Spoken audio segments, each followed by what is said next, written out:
All right.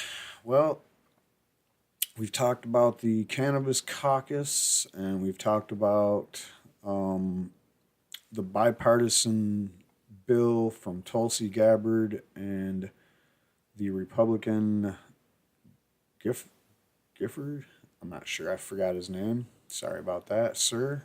Didn't mean to forget your name. But anyway, their bill uh, is something that was, you know, a we all had good hopes for. Uh, but at the same time, marijuana is has always been really taboo in Congress. It's not really something people are willing to put their name on. Any kind of marijuana marijuana law reforms, because it's something that was always looked at as like a negative thing that could be easily used in your reelection bid.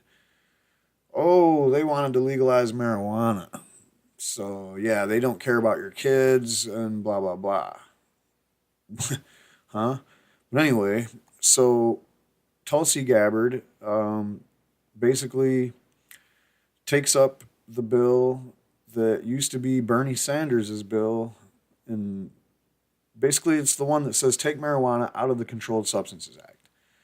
And finally, for the first time in my lifetime that I know of, somebody got on the floor of Congress and basically said we need to get marijuana out of the Controlled Substances Act.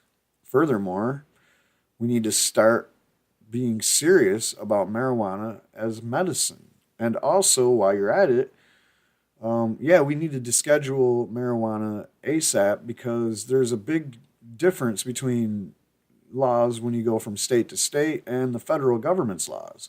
So we have people trying to run legitimate businesses in states that don't know what to do, they don't have banking, and furthermore, the federal government considers them an illegal business. Any given time, they could be shut down. So, there's not really a whole lot to say about this clip except for it's awesome. Um, Tulsi Gabbard, Tabby. When you put the two names together, Tulsi Gabbard has basically set the tone for and to me, this is the first time I've seen somebody with this much guts really stand up and just talk about marijuana like it's something people do talk about from time to time. That takes a lot of guts, man. Like, normally, here's what I mean. Like, normally people, when they start talking about marijuana, they use all these disqualifiers. Like, if you go back all the way to Bill Clinton, oh yeah, I didn't inhale, or there's always something to where they make it a joke, or there's something to where they didn't take it that seriously, and they're not. Of course, they're not for legalizing. Like when you have the governor Cuomo of New York State, who he wants to be well known as somebody that doesn't want to legalize marijuana. He's like, oh yeah, we should decriminalize it, but no, we'll never legalize the sale of marijuana. Why would we do that when we love our black market, I guess, or we love to harass black people, is what it really is. But anyway, I'm just gonna go ahead and play in case you haven't already heard it or seen it. And, why not? But I had a few things to say about it, but I'm just gonna play you the video of Tulsi Gabbard on the floor of the United States House of Representatives, basically lecturing people that this is stupid. It's been way too long. Why is this a thing that we have to even talk about? Decriminalize now. So that's it for me. Here she is. Thank you, Mr. Speaker. I'm rising today to urge my colleagues to support H.R. 1227, the Ending Federal Marijuana Prohibition Act, which I've introduced with my Republican colleague, a fellow Army veteran and former prosecutor from the state of Virginia, Congressman Tom Garrett, where we are seeking to address our outdated and widely problematic marijuana laws by federally decriminalizing marijuana. FBI reports have shown that in 2011 alone, an individual in the United States was arrested for marijuana use, sale, or possession every 42 seconds. Every 42 seconds, mostly in poor and minority communities. Our current laws are turning everyday Americans into criminals, sending them to jail, ruining their lives, tearing apart families, and wasting huge amounts of taxpayer dollars to arrest, prosecute, and incarcerate people for marijuana use, a drug that has been proven time and time again to be far less dangerous than alcohol, both for individual consumers as well as for the people around them.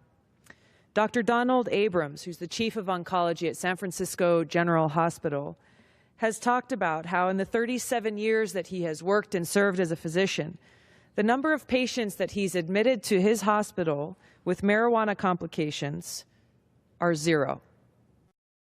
Number of patients that he's admitted due to alcohol use is, quote, profound. So rather than actually helping people, our current laws are turning them into criminals, forever impacting their future and the future of their families.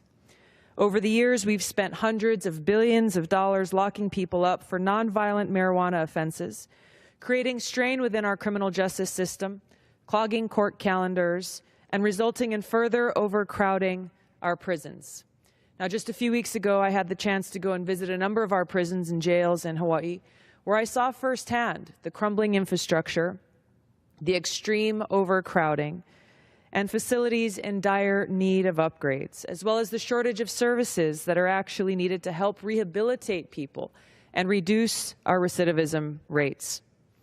So whether you personally think that marijuana use is good or bad, whether you would choose to use marijuana or not, the question is, should we really be sending people to jail and turning them into criminals for it?